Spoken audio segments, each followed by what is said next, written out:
Let's start from the top. This is an opinion in order between Matt Hosseinzadeh, plaintiff, versus Ethan and Ela Klein. I put this clip here citing the case of Matt Hosseinzadeh, I'm terribly sorry I botched that name, versus Ethan Klein and Hyla Klein, in which the court ruled that using clips for the purposes of review and critique, full or impartial, falls under fair use. I put this here for my purposes should WatchMojo decide to flag this video. It will be the case law that I will be citing to appeal the claim, and the one I will cite in court when I file for summary judgment if they decide to take it to that level.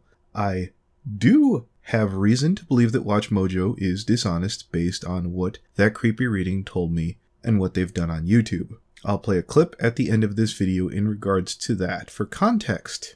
But here is the video in question. It's called Top 10 Toxic Cartoon Communities. Some of the biggest mistakes can really be boiled down to one or two things. The action-packed series deserves all the praise thrown its way. Avatar: The Last Airbender and The Legend of Korra boast gorgeous animation, lovable characters, and a mature storyline that develops at a fantastic pace. There is also a lot, and we do mean a lot, of shipping. Well, hello! At one point or another, Katara has been matched with every single male or female character in the series, with a few going as far to imagine what she would look like pregnant. Considering Avatar's cast is made up of underage teenagers, the over-sexualization can be off-putting. Now, that seems fair enough. You'd have to be outside of your goddamn mind to make a video arguing that, right? Well, good news, we're not doing that. Permit me one more example where WatchMojo makes the point I want to for me. Nothing! Rule 34 states that if something exists, there is porn of it. Assuming that is true, what would happen if a cartoon comes along with a cast mostly made up of underage brothers and sisters? The Loud House provided an answer to that question. Now, no one is excusing the fact that this art is fucked up of Loud House. All legal restrictions still in place. But did you hear that? Rule 34 states that if something exists, there is porn of it. So if everyone has porn of everything, just for example, like The phrase pinecest is referring to. Before we forget, the siblings are 13 years old. why is one worse than the others? I mean, you can clearly state any show that has kids in it as main casts based off of Rule 34. I mean, wouldn't that literally be impossible to narrow down to shows and fandoms for a top 10? I'm not condoning or excusing that sort of thing. Where's Foster's Home for Imaginary Friends? Where's Ben 10? Hell, you could put the Muppets up here. Lynn Carr from Channel Awesome sure would. To the guy that wants to get fucked in the ass by a green M&M at a dead gay Muppet gangbang. Now, some of you guys who saw this video will think, FNGR, you're only here talking about WatchMojo because they put bronies on that list. So let's talk about that after playing another clip.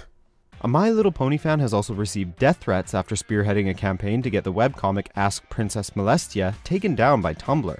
That's not very friendly behavior. Now let's not forget the fact that the term toxic should have your SJW alarm going off left and right. But WatchMojo managed to forget or include the fact that Pinkie Posh harassed Joe Jessico, the head artist of Ask Molestia, as well as Cal Payne, the head editor of that blog and current head editor of Equestria Daily.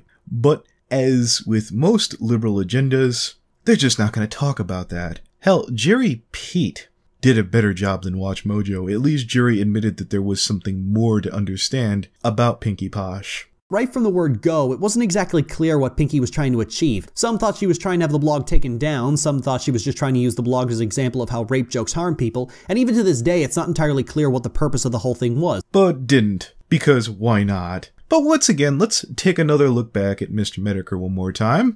Well, to understand what happened to it, you first have to understand who April is. Now, she has a nickname online. I can't really remember. It's something like Pinkie's Penis or Appendicitis Pony. It doesn't really matter. All that matters is that April was at the heart of this. So to know who she is, we got to take a look at her Tumblr. And believe me, of course, of fucking course, she has to have a Tumblr. A monument, an altar to her ego. It is the heart of Vapid when you go to this Tumblr. Now, if you have an aversion to pink and sparkly shit, I would recommend staying away from pinkiepony.tumblr.com. Now, the first thing that greets you on the main page of her Tumblr, aside from an overwhelming sense of regret for having come here, is the horrible color scheme and the repeated pictures that she likes to post of herself. Ponies against rape culture. You know, I like to play a game when I see a phrase like that. The first thing I like to do is make it an acronym. So what do we have? We have PARC. Now, let's take that acronym and make it an anagram. How could we change this around to really help highlight what this group is? Let's see. PARC. Well, let's switch the C and the P. What does that give us? CARP. I don't think they're involved with fishing, so carp isn't really going to help us here. Maybe we could switch in another 2 letters to make it clearer. I don't know, let's see. How about the A and the R? What does that give us? CRAP. Well, I think that might be more on point. After all, they are full of shit. I think crap is a good anagrammed acronym for Ponies Against Rape Culture.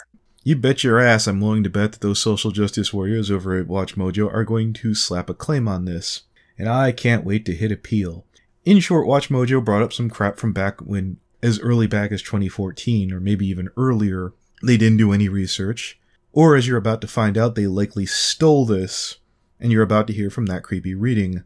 Please enjoy the clip. There will be a link down below to the full podcast in regards to that. And Watch Mojo, thank you, fuck you, bye.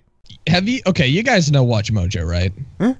Yes. Well, one thing that I did when I was working for Tats back in the day was modify some of the facts about the creepypastas, so I know when people took my wording. And what they did is quote one of the false facts I did word for word in their own video. Mm-hmm. And then they did the same thing in they did the same thing for their disturbing video games lists. But they quoted our violent and gory games list. Did they cite you? Hell no. Oh, Do you think Watch Mojo is going to cite us?